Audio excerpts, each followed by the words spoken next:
Hey guys, this is Colin. Welcome back to the metal series. This is going to be part 3. Today we're mixing drum overheads. So if you guys haven't been following along, now is the best time to do that. We're going over tips and tricks for mixing modern, metal, and rock drums. And of course, be sure to check out colinchildsmusic.com for more mix tutorials.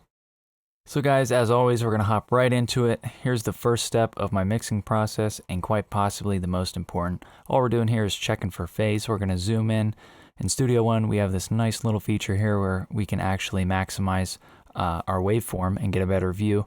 And I'm just going to zoom in and check it out. It looks like everything's pretty much on point there. And if your overheads by chance didn't happen to be in phase, it would look something like this, resulting in two audio forms phasing each other out. And that is something that we definitely do not want. You wouldn't be able to hear everything, and your cymbals would kind of be all over the place. And all you guys really would need to do if it was out of phase is to flip the phase of one of the tracks. So the first plugin I'm throwing on these tracks here is just an EQ. I'm using the Slate Digital Infinity EQ. It's very similar to the Fab filter, and I really like it.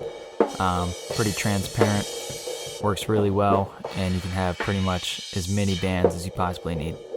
So all I'm doing here, guys, is taking out some of the low end, and then I'm taking out a little bit of boxiness too.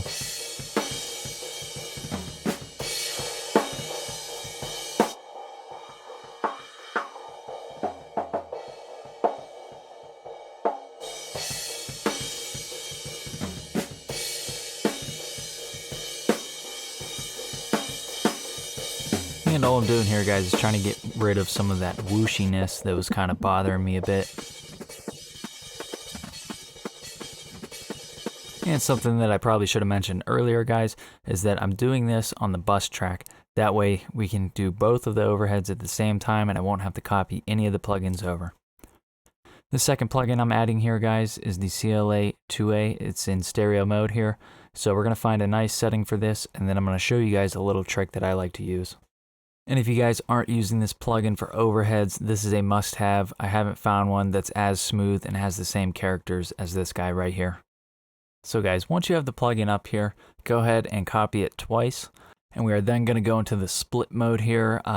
Different DAWs have different ways of setting this up. In Studio One, it's in the top left corner.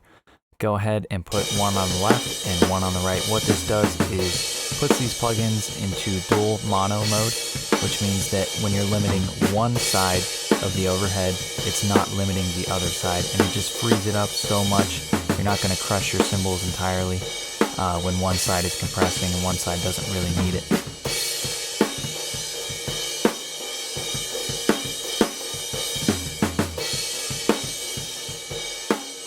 Go ahead and dial these guys in. I like to take 3 to 5 dB off. Make sure these guys are in limiter mode, and make sure you copy the same settings that you have for the left as the right.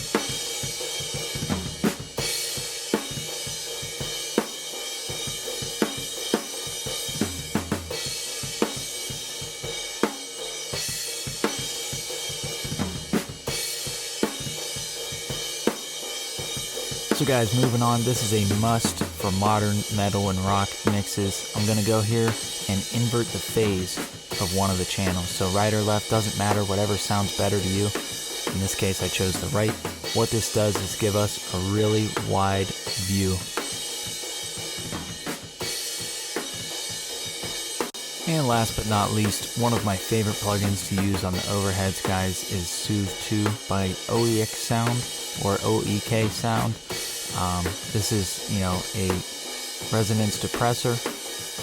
What this does is it's going to find all of these frequencies that are resonating or very harsh on the ears, and it's going to suppress them dynamically. So I like to set this here. Sometimes I will take off the filter, that high pass there, and sometimes I'll leave it and set it. But in this case, I'm just going for some sharp curves, a lot of selectivity, and I'm not setting the depth super low here. I don't want to take a ton out, but I am going to go with a slower attack. That's what I really like for overheads, and a quick release. So guys, this mix is far from being done, but we're going to go in here and see if we can change around some levels. We're going to check out and see what our overheads sound like with the other drums. And right now I'm just feeling like there's a little bit too much low end, so I'm going to go ahead and tweak some of the parameters within my EQ.